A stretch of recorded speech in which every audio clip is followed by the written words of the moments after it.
आप मेरी दोस्त हो। दोस्त से सबसे मतलब बड़ा रिलेशन कौन होता है? दोस्ती से मान लो। लेकिन इसका मतलब ये नहीं है कि आप भूल जाइए कि आप एक दूसरे से प्यार करते हैं। नहीं आइला हो बारात करे या कि हमसे बात करे, मांगे में मोबाइल नंबर लगातार हाथ धरे कि गोरी भूला झाड़ी मारू आप पापा के परिवार कि गोरी फूला झाड़ी मारू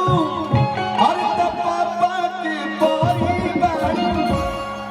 अल्लाह कलू पासारे तू पापा पियर भरा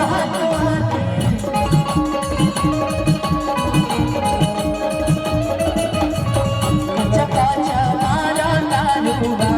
पियर भरा वाली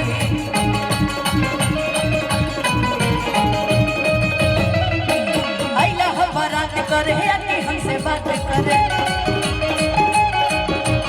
मांगे में मोबाइल नंबर लगातार हाथ धरे गोरी भूला झाड़ी बारू पापा के परिवार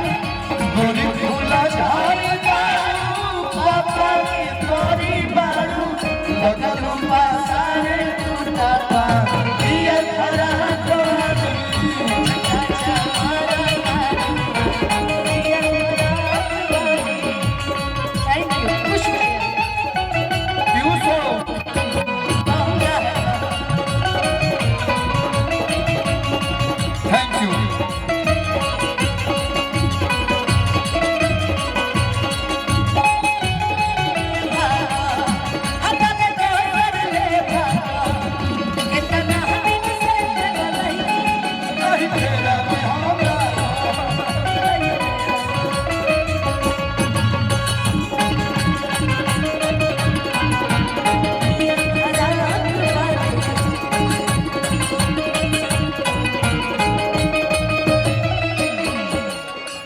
गलती से जान टकरा गई हो, गलती से जान टकरा गई हो,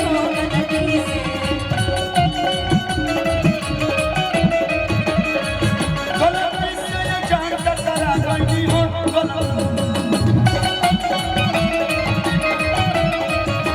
भैया कि लड़की के देखी पगल लागल बड़ा लागे की भांग खा के बड़ंगा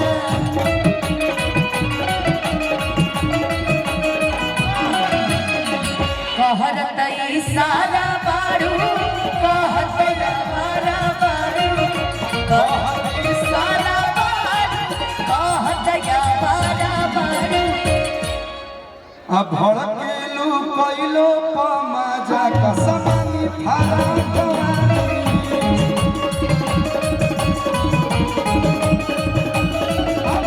होने वाला है शादी, अब मिलेगा नहीं आजादी, मेरी लाइफ में अब मत आना न तो हो जाएगी बर्बादी।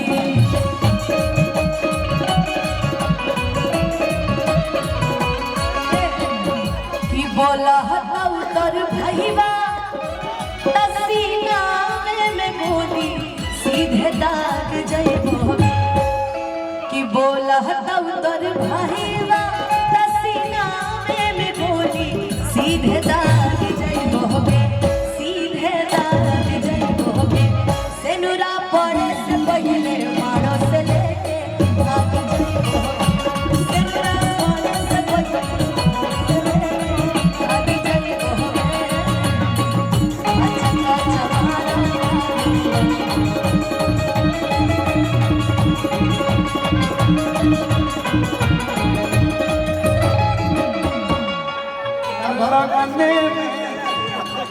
टिंकू बाबा साक्षात जो बैठल बड़े पंकज भैया, मेरा बड़ा भाई, मेरा प्यारा रोशन भैया, रोशन जो सिंगर भैया है वो भी सिंगर है, सॉरी गुजर का रोशन भैया, पवन भैया नाम नहीं है डॉक्टर पवन। लगने में अंगने में लगने में अमर हो जानो जाने कि हमके पटावेला तो भूलवे से अमार चला के रस गुलवे से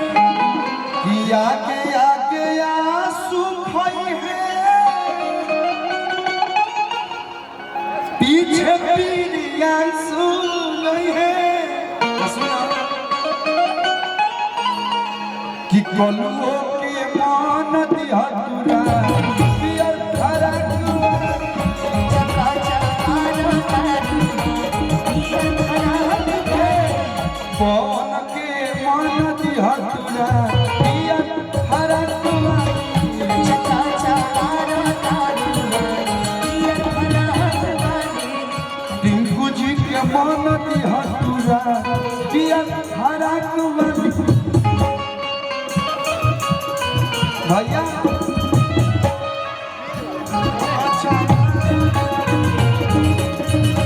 चका चकारो तारू आपके लिए मेरे लिए